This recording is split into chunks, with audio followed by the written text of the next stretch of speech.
TTD పాలకవర్గం శ్రీవారి సేవలో నిస్వార్థంగా పనిచేస్తుంది.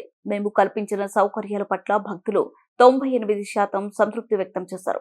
వైసీపీ హయాంలో రోజుకు 5,000 దర్శనాలు, టికెట్లు అమ్ముకున్న భూమన ఆయన కుటుంబం పారదర్శకంగా పనిచేస్తున్న మా పాలకవర్గంపై ఆరోపణలు చేయడం బాధాకరం. TTD chairman BR Naidu. Tirupati నుంచి కూడా ఎన్నో కార్యక్రమాలు చేయాలని మేము ఒక ప్రణాళికలు చేసుకుంటాం.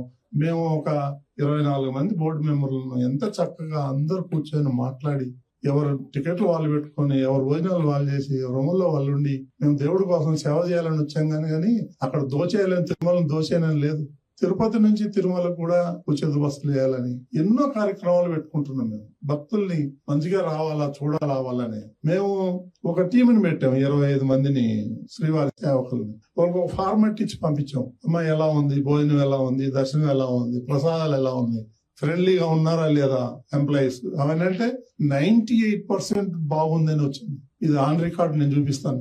ఇదే కరుణాకర్ రెడ్డి దొంగ రోజుకి 5,000, 6,000 టికెట్లు ఇచ్చాడు. కింద తిరుపతిలో పెద్ద మాఫియాలాగా దుకాణం పెట్టేశాడు. వాడొక దుకాణం, ఆయన కొడుకు ఒక దుకాణం, ఆయన భార్య ఒక దుకాణం, ఆయన మరలు ఒక దుకాణం. టికెట్లు అమ్ముకొని పాపం సొమ్ము తినేసి వాళ్ళు ఈ రోజు తిరుమల గురించి మాట్లాడతారు.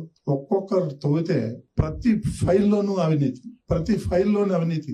ఇందాక చెప్తాడు గోశాలలో గోవులు చచ్చిపోయినాయి. ఎవడు గోశాలను చంపింది? నీ మేనమామ హరినాథ్ రెడ్డి కదా ఇన్ఛార్జి.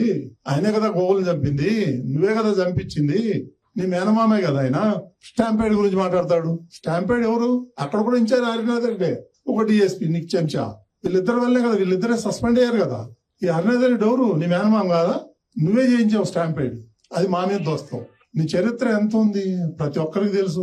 రాష్ట్రంలో రైళ్లు తగలబెడతావు, దొంగ ఓట్లు కర్ణాటక నుంచి, తమిళనాడు నుంచి తీసుకొస్తావు, దొంగ ఓట్లు వేపిస్తావు, దొంగ ఓట్లను చేపిస్తావు. నీ చరిత్ర నువ్వే పెద్ద గజ దొంగవి. మా గురించి మాట్లాడే అర్హత 1% కూడా లేదు నీకు.